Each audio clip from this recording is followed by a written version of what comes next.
Halo adik-adik, pada video kali ini kita akan membahas materi tentang struktur dan fungsi sel yang ditemukan di kelas 11 semester ganjil, tepatnya di bab pertama. Untuk memudahkan kita dalam mempelajari struktur dan fungsi sel, mari kita cermati terlebih dahulu peta konsep berikut ini. Bagaimana? Apakah kalian sudah mencermati peta konsep tadi? Kalau sudah, kita akan lanjut pada pembahasan materi. Nah, kalau belum, saya sarankan kalian mencermati ulang ya dengan cara memutar ulang video ini. Baik, teman-teman semua perlu ketahui bahwa para ahli biologi sekarang ini banyak menaruh perhatian pada sel. Hal ini dikarenakan hampir seluruh pemahaman terhadap proses dan kegiatan-kegiatan yang terjadi pada makhluk hidup diawali dengan mempelajari struktur dan fungsi sel. Pada masa lalu, sebelum ditemukannya mikroskop, para ahli biologi belum menyadari akan pentingnya sel sebagai unit struktural dan fungsional dari kehidupan. Hal tersebut dikarenakan skala penglihatan mata manusia sangat terbatas dan tidak mungkin dapat mengamati suatu objek yang berukuran kurang dari 100 mikron tanpa memakai alat bantu seperti mikroskop. Ukuran sel begitu kecil, berkisar antara 5-15 mikron. Ukuran sel yang sedemikian kecil itu di luar jangkauan pengamatan mata telanjang manusia. Hanya setelah ditemukannya suatu alat yang dinamakan mikroskop, maka mulailah para ilmuwan mencurahkan perhatiannya pada apa yang dinamakan sel. Struktur sel untuk pertama kali dilaporkan oleh seorang ilmuwan Inggris bernama Robert Hooke, tepatnya pada tahun 1665 atau kurang lebih 342 tahun yang lalu. Wah, lama juga ya. Ia telah melakukan penelitian pada sayatan tumbuhan gabus yang sangat tipis dan menggunakan mikroskop. Pada sayatan gabus tersebut ditemukan adanya ruang-ruang kosong yang dibatasi dinding-dinding dan tampak seperti sarang lebah madu. Ia memberi nama penemuannya itu sela, yang artinya ruang kosong. Penemuan Robert Hooke mengenai struktur rongga yang terdapat pada sel gabus tersebut sebenarnya hanya mengenai sel mati. Di dalam sel semacam itu hanya terlihat rongga sel tanpa isi. Akan tetapi, penemuan tersebut telah memberikan dorongan kepada para ilmuwan lainnya untuk mempelajari dan menyelidiki sayatan-sayatan yang dibuat dari bagian tubuh makhluk hidup. Nah, teman-teman bisa melihat gambar dari Bapak Robert Hooke atau Om Robert Hooke. Terserahlah teman-teman mau panggil apa ya. Baik, perkembangan pengamatan sel dari masa ke masa. Teman-teman bisa melihat gambar yang ada, di mana gambar A itu menjelaskan tentang bentuk sel yang pertama kali diamati oleh Om Robert Hooke. Kemudian gambar B itu merupakan mikroskop yang digunakan oleh Om Robert Hooke. Kemudian gambar C itu bentuk sel tumbuhan yang diamati oleh mikroskop cahaya. Kemudian gambar D itu merupakan ultrastruktur sentriol yang difoto menggunakan mikroskop elektron. Foto kemudian dimodelkan agar lebih mudah dipahami. Kemudian bagian E itu merupakan bagian-bagian mikroskop elektron. Teman-teman perlu ketahui bahwa mikroskop bukanlah satu-satunya perlengkapan yang digunakan untuk menyelidiki sel, melainkan ada metode baru yang telah dikembangkan, yaitu dengan memisahkan bagian-bagian sel dan kemudian mengisolasinya untuk penelitian yang lebih teliti. Bagian-bagian yang terdapat di dalam sel memiliki massa yang berbeda-beda. Apabila sekumpulan isi sel ditempatkan pada pemusing atau centrifuge, maka bagian yang paling berat akan mengendap ke lapisan bawah. Sebaliknya, bagian yang paling ringan akan terapung di permukaan. Dengan cara demikian, orang dapat memisahkan bagian demi bagian sel untuk dianalisa susunan kimianya atau untuk diadakan percobaan-percobaan yang lebih lanjut. Pengetahuan tentang sel pada masa sekarang telah jauh berbeda daripada pengertian yang diperoleh Robert Hooke pada tahun 1665 pada saat sel baru ditemukan. Nah, teman-teman, sel dapat dianalogikan seperti pabrik kimia. di mana sel membawa bahan baku molekul organik seperti gula atau garam anorganik, yakni nitrat dan fosfat.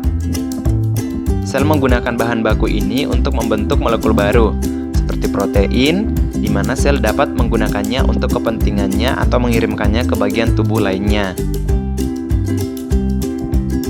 Nah, pada gambar teman-teman bisa perhatikan, itu adalah gambar sebuah sel dan bagian-bagiannya. Sel merupakan unit struktural dan fungsional dalam kehidupan. Di dalam sel terjadi reaksi kimia dan berbagai macam proses hidup yang merupakan ciri bahwa sel merupakan unit fungsional. Sebagai unit struktural, sel merupakan komponen penyusun jaringan makhluk hidup. Setiap sel terdiri dari protoplasma dan membran sel. Protoplasma kemudian terbagi lagi menjadi plasma sel atau sitoplasma dan inti sel atau nukleus. Sitoplasma terdiri dari medium semi cair yang disebut sitosol, yang di dalamnya terdapat organel-organel dengan bentuk dan fungsi yang terspesialisasi. Secara struktural, sel dibedakan menjadi dua kelompok utama, yaitu sel prokariotik dan sel eukariotik. Penamaan eukariot dan prokariot ini didasari oleh ada tidaknya membran pada nukleus. Organisme yang tidak memiliki membran nukleus disebut organisme prokariot, sedangkan organisme memiliki membran nukleus disebut organisme eukariot. Kata prokariot berasal dari bahasa Yunani, yaitu pro dan karyon. Pro artinya sebelum dan karyon artinya inti sel. Demikian pula istilah eukariot berasal dari kata eu dan karyon. Eu artinya sebenarnya dan karyon artinya inti sel. Pada sel eukariotik yang memiliki membran nukleus,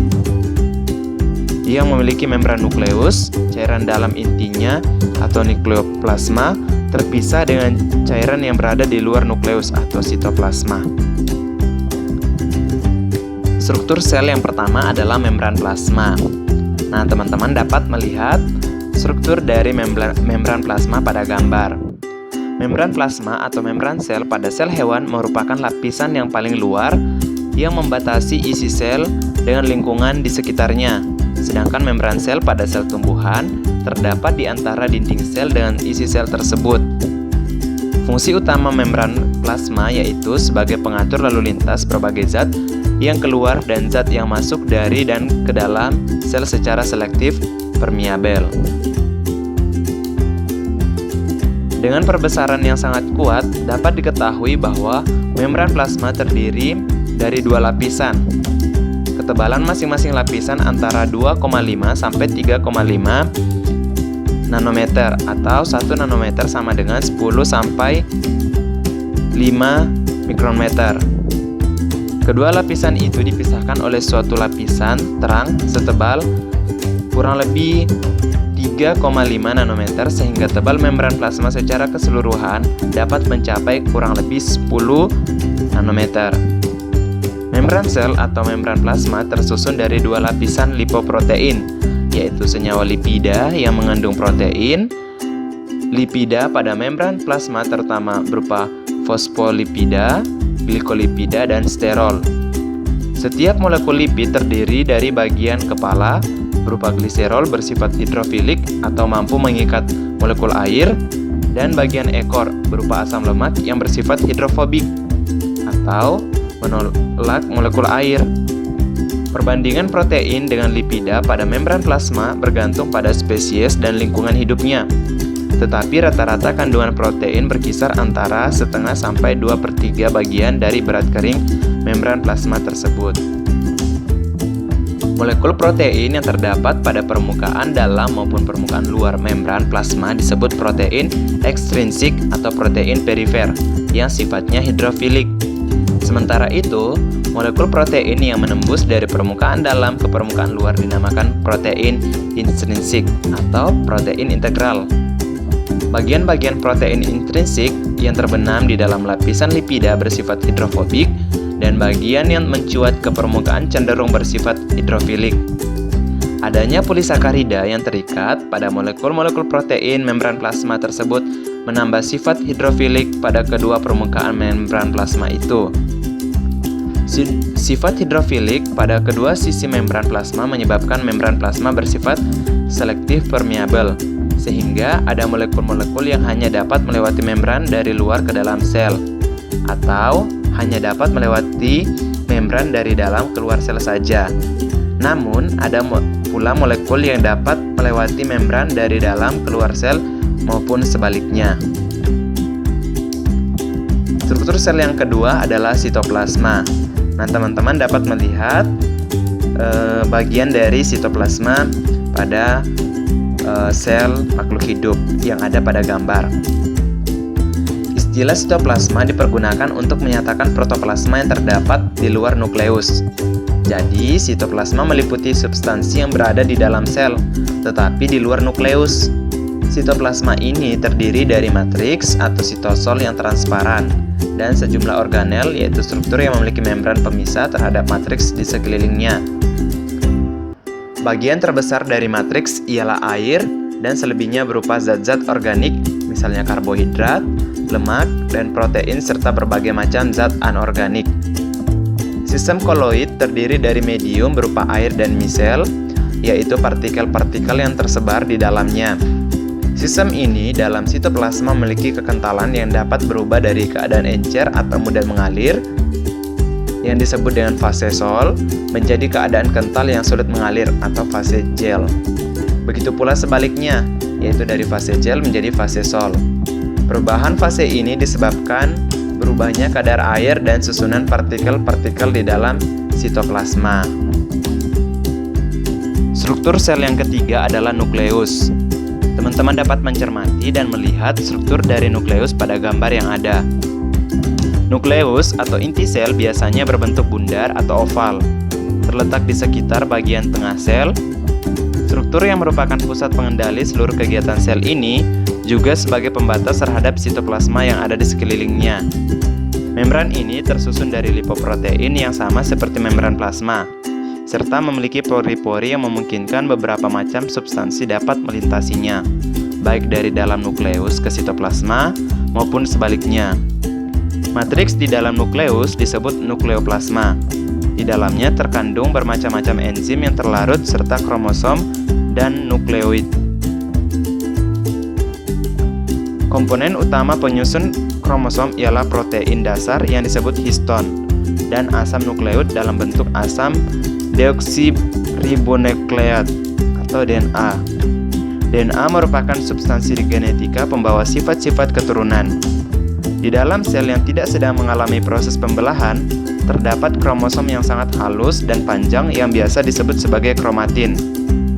Jumlah kromosom pada sel berbagai spesies sangat bervariasi. Jumlah tersebut umumnya tetap pada setiap spesies. Nukleus merupakan badan yang berbentuk bundar dan hanya tampak setelah berakhirnya proses pembelahan sel. Badan ini berfungsi pada pembentukan jenis asam nukleot yang lain, yaitu asam ribonukleat atau RNA. Struktur sel yang keempat adalah ribosom. Ribosom merupakan suatu partikel nukleoprotein, yaitu senyawa protein dengan molekul asam ribonukleat atau RNA. Pada sel-sel eukariotik, setiap ribosom memiliki diameter berukuran sekitar 20 nanometer. Sedangkan pada sel-sel prokariotik ukurannya lebih kecil. Sebagian organel ini melekat pada membran retikulum endoplasma, membentuk kelompok-kelompok yang disebut polisom. Sedangkan yang selebihnya tersebar bebas di dalam sitosol, bahkan kerap kali terdapat pula dalam organel lain seperti mitokondria dan kloroplas atau plastida. Organel ini berperan pada sintesis protein dan tahap-tahap sintesis protein. Struktur sel yang kelima adalah retikulum endoplasma. Retikulum endoplasma tersusun dari pasangan membran atau selaput yang sejajar dan membentuk suatu sistem yang tersebar di seluruh bagian sitoplasma. Retikulum endoplasma ini terdiri atas dua, yaitu retikulum endoplasma kasar dan retikulum endoplasma halus. Adanya ruang-ruang yang terbentuk di antara pasangan membran yang sejajar menyebabkan sistem retikulum endoplasma tampak seperti saluran-saluran yang rumit. Dan di beberapa tempat sistem ini berhubungan dengan membran plasma dan membran nukleus. Pada permukaan luar selaput retikulum endoplasma terdapat deretan-deretan ribosom. Namun, tidak seluruh retikulum endoplasma memiliki deretan ribosom. Retikulum endoplasma yang tidak memiliki ribosom berperan pada sintesis lemak dan steroid.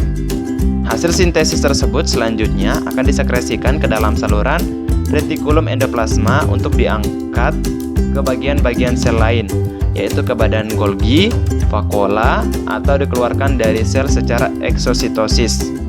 Nah, teman-teman dapat mencermati bagian-bagian dari retikulum endoplasma pada gambar yang ada. Struktur sel yang keenam adalah lisosom. Lisosom termasuk organel yang sangat kecil dibandingkan dengan organel lain. Umumnya berdiameter antara 0,2 sampai 0,5. Organel ini dihasilkan oleh badan Golgi dan banyak tersebar di dalam sitoplasma sel-sel hewan, terutama pada sel-sel kelenjar dan sel-sel darah putih yang bersifat fagosit. Juga terdapat pada jamur dan protista. Di dalam lisosom terdapat bermacam-macam enzim hidrolitik yang berperan dalam pencernaan intraseluler sebagai pengurai berbagai substansi di dalam sel. Substansi tersebut sebagian berasal dari luar, misalnya polisakarida, lemak, dan protein, termasuk juga bakteri yang ditangkap secara fagosit. Sebagian lagi substansi tersebut berupa organel-organel yang sudah tidak terpakai, bahkan sel-sel yang rusak atau mati. Dengan demikian, bahan-bahannya dapat dimanfaatkan kembali untuk pertumbuhan sel-sel yang baru. Struktur sel yang ketujuh adalah mitokondria. Mitokondria berbentuk bulat, seperti yang terlihat pada gambar, lonjong atau batang dengan diameter berkisar antara 0,5 sampai 1,0 pm dan panjang antara 1 sampai 2 pm. Organel ini terdapat pada semua sel eukariotik dengan jumlah beragam. Pada sel yang aktivitasnya tinggi seperti sel saraf dan sel otot didapatkan mitokondria dalam jumlah ratusan sampai ribuan. Pada ganggang, chlorella misalnya, hanya terdapat sebuah mitokondria berukuran besar yang bercabang-cabang, sedangkan pada sel darah merah tidak terdapat mitokondria. Mitokondria memiliki dua lapisan membran, yaitu membran dalam dan membran luar. Membran dalam memiliki lipatan-lipatan ke arah dalam yang disebut krista dan berfungsi pada proses respirasi sel. Pada proses respirasi sel ini, permukaan membran dalam akan bertambah luas.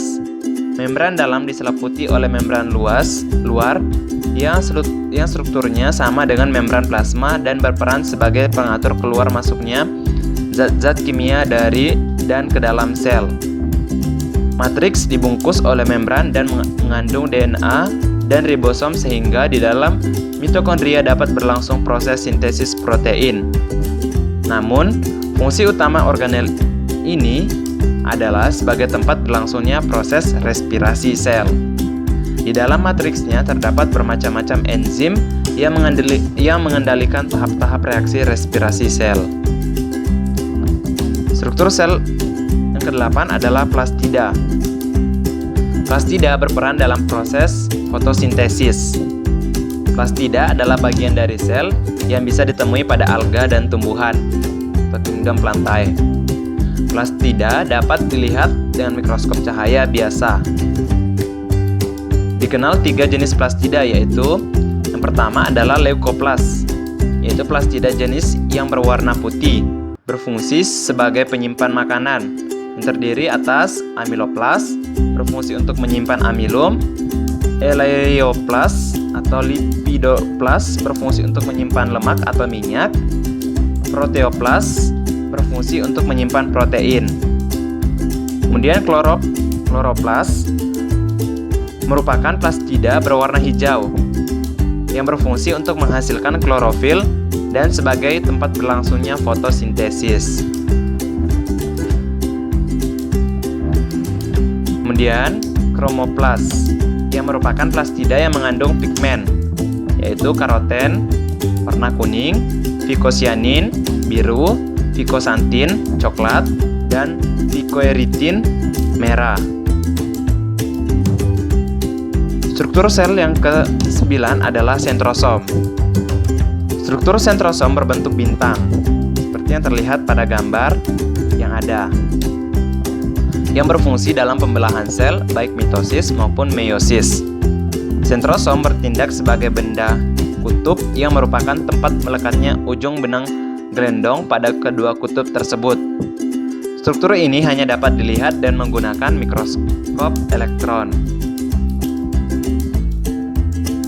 Struktur sel yang ke-10 adalah vakuola. Beberapa ahli tidak memasukkan vakuola sebagai organel sel karena tidak menjalankan sebuah fungsi tertentu secara aktif.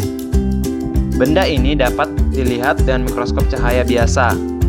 Selaput pembatas antara vakuola dengan sitoplasma disebut tonoplas, seperti yang terlihat pada gambar yang ada. Vakuola berisi garam-garam organik, glikosida tanin, atau zat penyamak, minyak eteris misalnya pada jasmin pada melati, roseine pada mawar, dan zingiberin pada jahe. Alkaloid misalnya pada kafein, kimin, nikotin, likopersin, dan lain sebagainya, serta enzim butir-butir pati.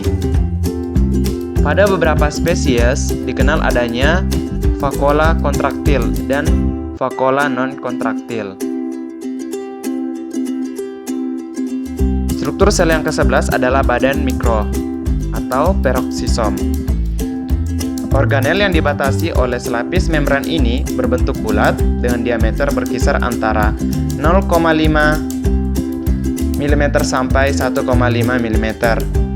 Badan mikro merupakan organel yang dihasilkan dari retikulum endoplasma dan tidak memiliki struktur dalam. Terdapat dua macam badan mikro yang penting, yaitu peroksisom dan glioksisom. Peroksisom merupakan organel yang pada tumbuhan terdapat di dalam jaringan fotosintesis dan berhubungan langsung dengan kloroplas, sedangkan pada hewan terdapat di dalam sel-sel hati dan ginjal. Organel ini mengandung beberapa enzim metabolisme seperti enzim asam glikosilat dan H2O2 atau hidrogen peroksida yang berfungsi pada rangkaian fotorespirasi sel tumbuhan. Hidrogen peroksida yang dihasilkan dari beberapa reaksi biokimia di dalam sel tumbuhan maupun hewan ini bersifat racun. Selanjutnya akan diuraikan oleh enzim katalase yang juga terdapat di dalam peroksisom menjadi senyawa yang tidak beracun. Reaksinya yaitu H2O2 diubah menjadi 2H2O2 dan O2. Glioksisom berisi enzim yang berfungsi untuk menguraikan molekul-molekul lemak menjadi karbohidrat selama perkecambahan. Dalam reaksi ini pun dihasilkan H2O2 yang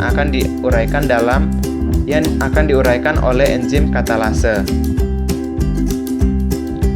Struktur sel yang ke-12 adalah sitoskeleton. Sitoskeleton berfungsi sebagai rangka pada sel, seperti halnya rangka pada tubuh manusia. Sitoskeleton memberikan bentuk pada sel dan membantu pengangkutan bahan-bahan di dalam sel. Sitoskeleton terbagi menjadi 3 jenis, yaitu mikrotubul, mikrofilamen, dan filamen intermediate. Yang pertama adalah mikrotubul. Mikrotubul apabila jamak disebut mikrotubula. Terdapat pada sel-sel hewan maupun sel tumbuhan berupa silinder atau tabung yang tidak bercabang-cabang, seperti yang terlihat pada gambar ya. Panjangnya mencapai beberapa mikrometer. dengan diameter luar kurang lebih 25 nanometer dan diameter dalam 12 nanometer. Organel ini tersusun dari molekul-molekul protein tubulin yang terangkai dalam susunan heliks atau terpilin, membentuk dinding silinder berongga. Pada irisan melintang, mikrotubul penampang lintangnya terdiri dari 13 subunit yang merupakan bagian dari 13 benang-benang tubulin. Mikrotubul bersifat kaku dan berperan sebagai rangka dalam sel atau sitoskeleton yang memberi bentuk sel. Peranan lainnya adalah membantu pengangkutan bahan-bahan di dalam sel, serta merupakan komponen utama yang membangun silia, flagel, dan benang-benang gelendong inti selama berlangsungnya pembelahan sel. Yang kedua adalah mikrofilamen. Mikrofilamen merupakan benang-benang halus dengan diameter berkisar antara 5-7 nanometer. Benang-benang ini tersusun dari protein aktin. Selain itu, terdapat juga protein pada kontraksi otot. Mikrofilamen juga berperan dalam pembentukan kaki semu pada protista dan jamur lendir. Yang ketiga adalah filamen intermediat. Bahan-bahan yang menyusun filamen intermediat adalah keratin. Nah, untuk strukturnya, teman-teman dapat melihat pada gambar yang ada. Keratin merupakan protein berbentuk serabut yang menggulung-gulung. Filamen intermediat berfungsi sebagai penahan tegangan dan memberikan bentuk sel. Selain itu, filamen intermediat juga berfungsi sebagai jangkar pada organel dan nukleus. Struktur sel yang ke-13 adalah badan Golgi. Kita dapat mengatakan badan Golgi sebagai pusat produksi, pergudangan, penyortiran, dan pengiriman. Di sini, produk dari retikulum endoplasma dimodifikasi dan disimpan, kemudian dikirim ke tujuan lain. Oleh karena itu, badan Golgi sangat banyak ditemukan pada sel yang terspesialisasi untuk sekretori, misalnya sel-sel kelenjar pencernaan, sel-sel kelenjar pankreas, kelenjar air ludah, dan kelenjar air mata. Badan Golgi bertugas melakukan modifikasi produk kiriman retikulum endoplasma sebelum digunakan di dalam atau di luar sel. Salah satu modifikasi yang dilakukan oleh badan Golgi yaitu glikosilasi, yang merupakan modifikasi protein. Glikosilasi menghasilkan oligosakarida yang khas sebagai penanda protein yang akan masuk ke dalam sel. Selanjutnya adalah perbedaan antara sel hewan dan sel tumbuhan. Sebelumnya telah dijelaskan mengenai struktur bagian sel secara keseluruhan, baik bagian sel yang terdapat pada tumbuhan maupun hewan. Sekarang yang menjadi pertanyaan, apakah bagian-bagian sel tumbuhan dan hewan itu sama atau berbeda? Ternyata, sel tumbuhan ada sedikit perbedaan dari sel hewan dalam hal organel-organel tertentu yang tidak terdapat pada sel hewan, seperti dinding sel dan plastida. Sebaliknya, ada juga organel yang hanya dimiliki oleh sel-sel hewan, yaitu sentrosom. Nah, untuk lebih jelasnya, berikut adalah penjelasannya. Yang pertama, kita membahas tentang sel tumbuhan. Organel-organel yang dimiliki oleh sel tumbuhan. Yang pertama adalah dinding sel. Semua sel diselimuti oleh membran plasma, tetapi pada sel tumbuhan dilengkapi lagi dengan dinding sel. Dinding sel dapat dibedakan menjadi dinding sel primer dan dinding sel sekunder. Dinding sel primer tebalnya kurang lebih 1-3 mikrometer dan tersusun dari selulosa, kurang lebih 9-25%, hemiselulosa, senyawa pektin, serta beberapa senyawa lainnya. Molekul-molekul selulosa tersebut membentuk mikrofibril, yaitu serat-serat panjang yang memiliki daya renggang yang sangat kuat. Nah, untuk struktur dari dinding sel, teman-teman dapat mencermati pada gambar yang ada. Sel-sel muda yang sedang tumbuh hanya memiliki dinding sel primer. Demikian juga pada beberapa jenis sel tumbuhan, misalnya sel-sel fotosintesis dan sel-sel parenkim. Pada sel-sel dewasa terdapat dinding sel sekunder yang terletak di antara dinding sel primer dan membran plasma. Dinding ini dihasilkan oleh protoplasma setelah sel tidak bertambah besar lagi. Kandungan selulosanya lebih banyak, kurang lebih 41-45%, dan juga mengandung hemiselulosa serta lignin. Bahan-bahan tersebut menjadikan dinding sel sekunder lebih tebal dan tegar daripada dinding sel primer, seperti yang terdapat pada jaringan xilem dewasa. Selanjutnya adalah vakuola. Vakuola pada sel tumbuhan dibungkus oleh selapis membran yang disebut tonoplas. Membran vakuola ini berasal dari retikulum endoplasma dan berfungsi mengatur zat-zat yang keluar masuk vakuola.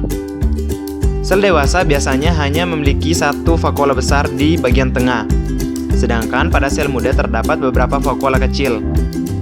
Di dalam vakuola tumbuhan terdapat bermacam-macam senyawa kimia, misalnya garam-garam mineral, karbohidrat, asam-asam amino, zat-zat yang tidak diperlukan lagi, hasil sampingan metabolisme yang dapat meracuni sitoplasma, dan terdapat juga pigmen, misalnya antosianin yang menentukan warna pada bunga. Vakuola pada sel hewan biasanya lebih kecil dan tidak dilengkapi dengan tonoplas. Pada beberapa jenis protozoa, terdapat vakuola makanan yang di dalamnya tersimpan sejumlah enzim-enzim pencernaan intraseluler. Selain itu, terdapat pula vakuola berdenyut yang berperan dalam osmoregulasi, yaitu mengatur potensi osmotik cairan di dalam sel. Nah, jadi vakuola ini sebenarnya juga dimiliki oleh sel hewan, tetapi vakuola yang dimiliki oleh sel hewan tidak sama ukurannya dengan vakuola yang dimiliki oleh tumbuhan, dan pada umumnya vakuola ini hanya dimiliki oleh hewan-hewan invertebrata. Selanjutnya adalah plastida. Plastida merupakan organel yang diselimuti oleh dua lapis membran. Di dalamnya terkandung DNA, ribosom, sejumlah enzim, dan beberapa jenis protein. Organel yang hanya terdapat pada sel tumbuhan ini, sebagian diantaranya mengandung zat warna atau pigmen. Plastida yang tidak mengandung zat warna disebut leukoplas dan dapat dibedakan berdasarkan kandungannya. Contohnya, amiloplas yaitu plastida yang mengandung amilum, proteinoplas mengandung protein, dan elaioplas mengandung lemak. Sementara itu, plastida yang mengandung pigmen dibedakan menjadi kloroplas dan kromoplas. Kloroplas yaitu plastida yang sebagian besar isinya adalah klorofil, sedangkan kromoplas mengandung pigmen-pigmen dominan selain klorofil, misalnya pigmen merah, jingga, kuning yang banyak terdapat pada bunga, buah, dan biji. Nah, selanjutnya adalah sel hewan. Organel sel yang hanya dimiliki oleh sel hewan yaitu sentrosom. Sentrosom hanya terdapat pada sel-sel hewan dan berperan pada proses pembelahan sel. Badan ini terdiri dari dua sentriol, seperti yang ada pada gambar ya, dan diliputi oleh sitoplasma yang disebut sentrosfer. Setiap sentriol berbentuk silinder berongga dengan diameter lebih kurang 0,2 mikrometer, tersusun dari sejumlah mikrotubul. Pada sel yang tidak melakukan proses pembelahan, organel ini terletak di dekat inti nukleus. Namun, pada awal proses pembelahan sel, masing-masing sentriol berduplikasi sehingga terbentuk dua pasang sentriol. Selanjutnya, setiap pasang akan menuju kutub sel yang berlawanan dan memancarkan serat-serat gelendong pembelahan sel yang terdiri dari mikrotubul. Selanjutnya adalah transport melalui membran.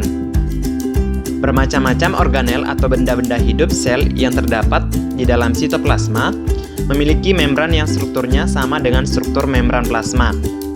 Membran-membran tersebut selalu dilalui oleh bermacam-macam bahan molekul hasil suatu proses metabolisme sel maupun sisanya. Ada berbagai cara perpindahan molekul antara lain dengan cara difusi, osmosis, dan transport aktif. Cara difusi dan cara osmosis tidak membutuhkan energi, sedangkan cara transport aktif membutuhkan energi. Ada kalanya suatu partikel tidak dapat berdifusi karena terhalang oleh membran yang impermeable atau tidak dapat ditembus. Namun, jika pada membran itu terdapat faktor pembantu, misalnya enzim yang menyebabkan terbukanya saluran pada protein integral, partikel tersebut dapat berdifusi tanpa melibatkan energi. Peristiwa ini disebut difusi terbantu atau berfasilitas. Sebagian partikel diangkut melintasi membran dengan cara transport aktif, yaitu dengan melibatkan sejumlah energi untuk pemindahan partikel dari larutan yang konsentrasinya lebih rendah atau hipotonis. Transport aktif juga dilakukan jika membran memiliki tingkat permeabilitas yang sangat rendah terhadap partikel tertentu. Transport melalui membran. Yang pertama adalah difusi. Teman-teman dapat memperhatikan pada gambar tentang contoh proses difusi. Di dalam sel, zat-zat yang memiliki berat molekul rendah dapat berdifusi melalui membran. Selama proses difusi ini, zat yang terlarut dapat berpindah dari larutan berkonsentrasi tinggi ke larutan berkonsentrasi rendah. Perpindahan zat ini terjadi terus sehingga tercapai keadaan setimbang. Pada saat keadaan setimbang, konsentrasi kedua larutan sama besar. Contohnya, gula yang larut pada cairan teh. Yang kedua adalah osmosis. Membran sel membatasi isi sel dengan lingkungan sekitarnya. Namun demikian, berbagai zat terlarut harus dapat keluar masuk sel untuk melangsungkan metabolisme sel. Proses osmosis adalah perpindahan pelarut suatu zat melalui membran selektif atau permeabel. Selektif permeabel artinya tidak semua molekul dapat melalui membran tersebut. Hanya molekul-molekul tertentu yang leluasa keluar masuk membran tersebut. Contohnya, penyerapan air dari tanah. Selanjutnya adalah transport aktif. Ada kalanya suatu partikel tidak dapat berdifusi karena terhalang oleh membran yang impermeable atau tidak dapat ditembus. Namun, jika pada membran itu terdapat faktor pembantu, misalnya enzim yang menyebabkan terbukanya saluran pada protein integral, partikel tersebut dapat berdifusi tanpa melibatkan energi. Peristiwa ini disebut difusi atau terbantu. Peristiwa ini disebut difusi terbantu atau berfasilitas.